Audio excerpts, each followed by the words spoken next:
Welcome to channel 5 news. వివాహేతర సంబంధమే మా తమ్ముడి అనుమానాస్పద మృతికి కారణమని నెల్లూరు జిల్లా దగదర్తి మండలంలోని దామవరం గ్రామానికి చెందిన హజరత్తయ్య సోదరి తన ఆవేదనను తెలిపింది. మా తమ్ముడి మరణానికి మహేంద్ర, అజితలే కారణమని వారిద్దరూ కలిసి మా తమ్ముడిని వేధించారని, చనిపోవడానికి ముందు కూడా అజిత ఫోన్లో మా తమ్ముడితో మాట్లాడింది. ఆ తర్వాతే మా తమ్ముడు ఆత్మహత్యకు పాల్పడ్డాడని, పోలీసువారు సమగ్ర విచారణ జరిపి నిందితులను కఠినంగా శిక్షించి మాకు న్యాయం చేయాలని మృతుడి సోదరి మీడియా ముందు వాపోయింది. నా భర్త సార్ అజిత మహేంద్ర వాళ్ళే ఊరేసుకున్నారు. మేము తిరుపతి వెళ్ళున్నాం. మా అత్తను చెన్నై తీసుకొని తిరుపతి వెళ్ళుంటే శనివారం నైట్ వచ్చాడు. ఆదివారం రోజు 4:30 దాకా ఫోన్ మాట్లాడాడు. 5 గంటలకు నాకు ఫోన్ వచ్చింది ఊరేసుకున్నాడు అని. పోలీసు వాళ్ళు కానీ దగదెత్తి పోలీసు వాళ్ళు కానీ తీసుకోవాలి కేసు. మీకు ఎవరి మీద అనుమానాలు ఉన్నాయా? వాళ్ళిద్దరే సార్, వాళ్ళిద్దరి మీదే. ఎవరమ్మా? మహేంద్ర అజిత వాళ్ళిద్దరే మహేంద్ర. ఆదివారం అంతా అమ్మాయితో ఫోన్ లో మాట్లాడున్నాడు.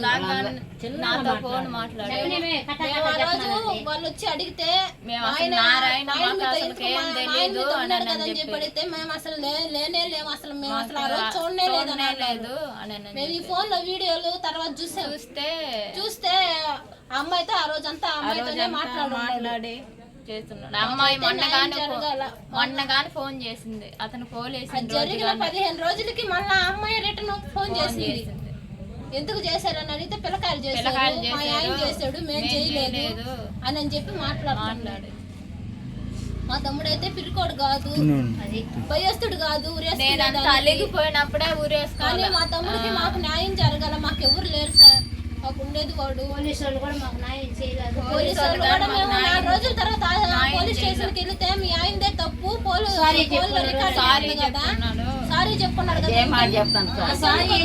దేని వల్ల అనేది పరిష్కారం కావాలి. ఎందుకు వచ్చావమ్మా దీంట్లో కానీ క్లియర్ గా కనిపిస్తుంది కదా అని వాళ్ళు పోలీసు వాళ్ళు మమ్మల్ని అడిగారు. ఈ రోజు మళ్ళీ కేసు తీసుకున్నారు. ఆ రోజు ఆదివారం 12వ తారీఖు. ఆ రోజు మా తమ్ముడిని 4 ఆటోలో తీసుకోబోయారంట. కానీ ఆ 4గురిలో వాళ్ళు ఎవరో మాకైతే తెలియలా. దాంతోపాటు మహేంద్ర ఉన్నాడని మాకు తెలిసింది. ఆ అబ్బాయి వాళ్ళ భార్య ఊళ్ళోకి కూడా తీసుకోబోయారంట. వాడిని ఆటోలో ఎక్కించుకొని పోయారంట. కానీ ఆ రోజు ఊర్లో పప్పన్నం ఉండడం వల్ల ఎవరు లేరు ఊర్లో చూసేదానికి. వాళ్ళు వచ్చేసరికి మా తమ్ముడు ఊరేసుకొని ఉన్నాడు. అది ఎందువల్ల జరిగిందో మాకైతే ఇప్పటికి తెలియదు. మాకు న్యాయం చేయండి సార్, పోలీసు వాళ్ళ ద్వారా మాకు న్యాయం జరగాల. అసలు ఎందుకు జరిగిందో మాకు ఇంతవరకు తెలియటంలే. వాళ్ళకి సారీ ఎందుకు చెప్తున్నాడో, ఆ అమ్మాయి ఎందుకు చచ్చిపోతాను అంటున్నాడో, ఆ అమ్మాయి మళ్ళీ మాకు ఎందుకు ఫోన్లు చేసి మమ్మల్ని ఎందుకు ఇజిగిస్తుందో మాకైతే తెలియదు సార్. కానీ ఆ అమ్మాయి వాళ్ళ ద్వారా మాకు న్యాయం జరగాలి సార్. మా తమ్ముడు మాకు కోల్పోయాం, మాకు ఎవరు లేరు. కానీ వాడు మరణానికి కారణం తెలియాలా, అదే సార్ నా బాధ.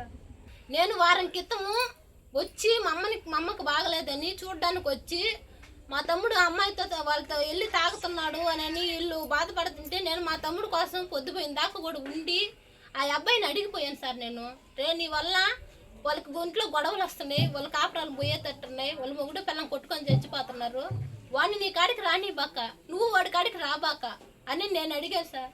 వాడికి కానీ ఏదన్నా అయితే నేను నిన్నే అడుగుతానని కూడా నేను అడిగిపోయాను సార్. నేను వారంకి మళ్ళీ నేను అడిగి వెళ్ళిన వారానికి మళ్ళీ ఇట్ట జరిగింది.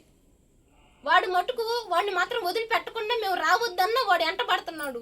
నేను రావద్దని అన్ని మాటలన్నీ పంపిస్తే కూడా వెంటనే బైక్ వేసుకొని మళ్ళీ ఇంటికి వచ్చేసాడు సార్.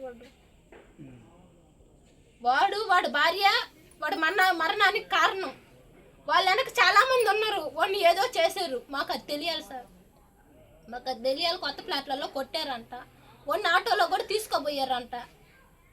అది మాకు తెలియాలి సార్. మా దరిద్రం ఆ రోజు అందరు పప్పు అన్నానికి బాగటమే, లేదంటే అందరు చూసిండే వాళ్ళు.